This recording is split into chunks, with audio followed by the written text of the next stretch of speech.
వాక్యాన్ని సాత్వికంతో అంగీకరించాలి. ఎలా అంగీకరించాలి వాక్యాన్ని? ఈరోజు సాత్వికంతో వాక్యాన్ని విని అంగీకరించేవారు ఎవరున్నారు? వాక్యాన్ని వినటానికి సాత్వికమైన మనస్సు కావాలి.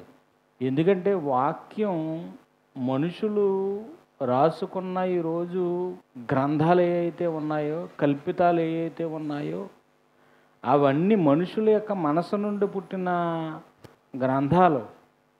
కానీ బైబిల్ అనేది మనుషుల యొక్క ఆలోచన నుండి వచ్చినది కాదు. సాక్షాత్తు దేవుడే పరిశుద్ధాత్మ ప్రేరణతో దేవుని యొక్క మాటలు, శక్తివంతమైన మాటలు లిఖించబడిన గ్రంథం. సాక్షాత్తు మనల్ని కలిగించిన, ఈ విశ్వాన్ని కలిగించిన కన్న తండ్రి మన కోసం వ్రాయించిన గ్రంథం. అందుకే ఈ వాక్యం జీవంతో కూడిన మాటలు. అందుకే ఈ వాక్యం వినిన తోడనే.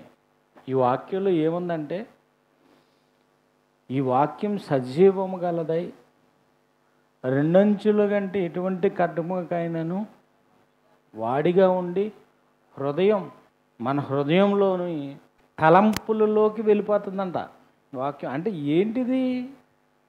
మామూలుగా అంత స్పీడ్గా ఏది వెళ్ళన్నదే. దేవుని వాక్యానికి ఉన్నంత గొప్పతనం ఏంటంటే, అలా మనందరం పట్టబడ్డాం. మనందరం ఎలా పట్టబడ్డాం?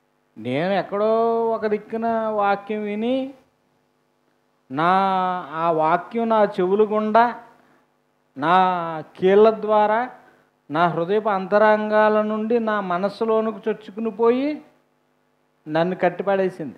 లేదంటే నేను వాక్యం అది బలం గలదే, సజీవం గలదే. కాబట్టి వాక్యం కూర్చున్న మనం కూడా ఆ వాక్యాన్ని విన్నప్పుడు ఇది మతంది లేదా ఇంకోటి అంటే కనుక నీకు అది స్వీకరించలేవు. కేవలం సాత్వికంతో దాన్ని అంగీకరించాలి.